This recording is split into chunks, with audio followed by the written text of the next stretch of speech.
the next Halo game. That is what everybody is talking about at the moment, the future of Halo as a whole. So what I thought was a perfect video was for me to outline both campaign and multiplayer, every feature I think the game should have and should not launch without. I know you guys watching this video and in the comments have your own list as to what should be in a Halo game before it releases. I've been brainstorming the last 2 days, coming up with my ideal list, and I've broken it up into 2 categories. One category is the game has to launch with it. It is a critical Halo feature and it cannot go without it. 2, it's a quality of life feature, and it's more on my personal wish list of things I'd love to see on the game. I've also timestamped campaign and multiplayer, so if you want to jump between the 2, you can. So let's get into it. This is my list. Now, we don't know if the next Halo game is going to be a standalone campaign or a standalone multiplayer. We know there are additional teams, both at 343 and Certain Affinity, and even third-party companies who are all working on Halo. They all have different projects, and they're all going to release at different times. So for the sake of this video, if the game was to launch campaign only, this is what it would need to have. Now, you guys are going to laugh when I say this at first, but first up, it needs to have the ability to load the last checkpoint. Believe it or not, Halo Infinite did not have that feature. It said checkpoint saved every so often on Halo Infinite's campaign, but there was no way to revert a checkpoint. I can't believe I'm even suggesting this as a feature, but it needs to be in there. It also needs to have a mission select feature, day 1, not 6 months after. Again, this is a staple since Halo Combat Evolved. You need to be able to replay a mission from a menu. I didn't like the way Halo Infinite did with the map. You have to select the location and then you can replay the mission. It should just be in the menu. You pick the mission, the difficulty, the skulls, you play.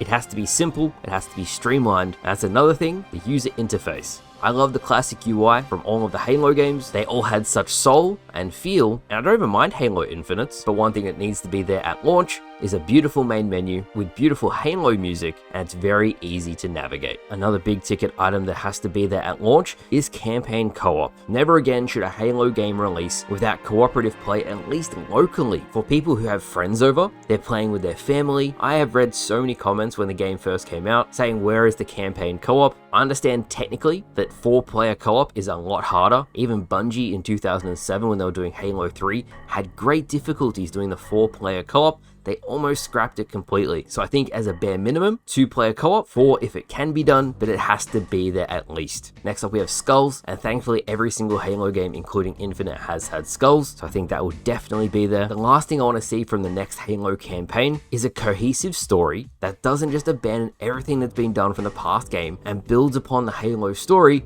in a meaningful way. It needs to move Halo forward. There are so many stories that can be chosen. Halo has a rich history and a very expansive universe. The story has to be strong. This brings me to multiplayer. So let's start with a service record. You should be able to check your stats, your rank, and everything in the service record in-game. You shouldn't have to go to Halo Waypoint. It should give you all your basic stats. So your rank, your kills, your deaths, your assists, your overall KD. People love their stats. They love checking them out. They love to see how they've performed. They should be able to do that in game. A progression system. There needs to be meaningful progression from day 1 of the game. Playlists, and this is where the UI and user interface comes in. When Halo Infinite launched, it only had 4 or 5 playlists max. It needs to have at least 8 to 10, both social and ranked playlists, and they need to be divided, and you can easily tell what you're searching, and they need to be easily accessible. No huge lists, no issues with the game where they can't add new playlists. It needs to be streamlined, it needs to be quick, is one of the most important things with the next Halo game. People don't wait around anymore. That was the biggest issue with Halo Infinite. It's an amazing game now. You can't get the entire gaming population to try it out again because the competition is so fierce. You get one opportunity to make one impression, and if it's not super strong, people move on. Something else that Halo Infinite has never had, and it's something you guys have suggested all the time, it's a pre and post game lobby. You should be able to interact with people before and after a game, to add each other if you've become friends, and social features are paramount. You have to have an atmosphere that people are going to want to keep on playing. Continuous lobbies was a very good thing in past Halo games, so people could keep playing together.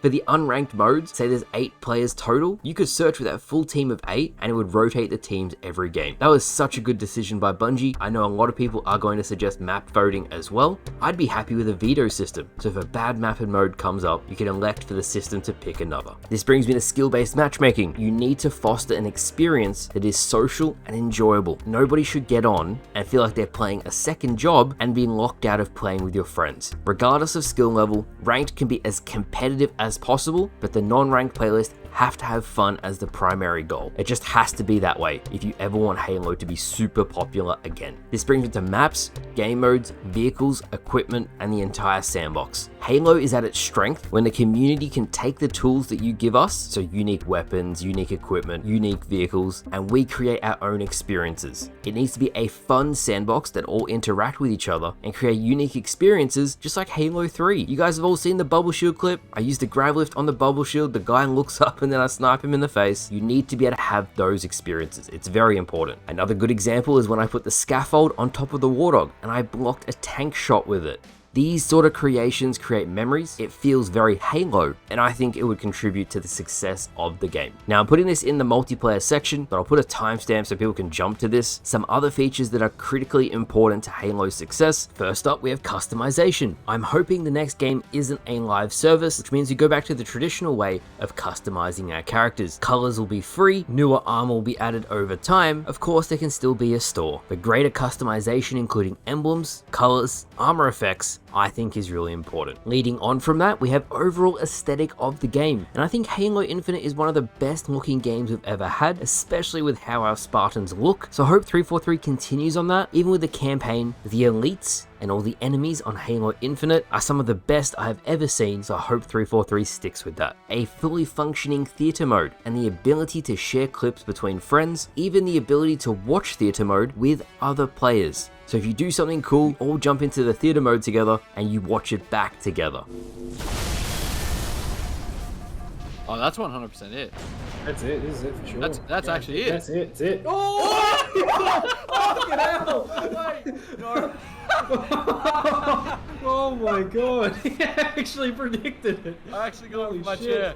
Forge. Now Halo Infinite's Forge is amazing, and I would dare say with Forge being as amazing as it is now, that would be fine for the next Halo game. I wouldn't iterate on it all too much, more pieces, slight improvements, but as almost a game engine now, it is truly amazing. So capitalize on that. The community will make so much content with that. Make sure it's there at launch. Finally, custom games. They need to be stable. There needs to be plenty of options for default game modes for people to create. Halo Infinite did not have many custom game options at launch. It took over a year to get them in the game. You can even randomize weapons. That needs to be there at launch as well. Halo is at its strength when the campaign is strong, the multiplayer is strong, and then a level deeper than that, you have the competitive players, the social players, the custom games players. If you foster a strong sense of community, a Halo ecosystem, if you will, the game will be successful. I truly believe that's the only reason why Halo is still alive, is because the community is so strong. The forgers who put out amazing maps, content creators who still cover the game, every single Halo fan who still cares about the series. If it wasn't for you guys, we wouldn't be getting new Halo games in future,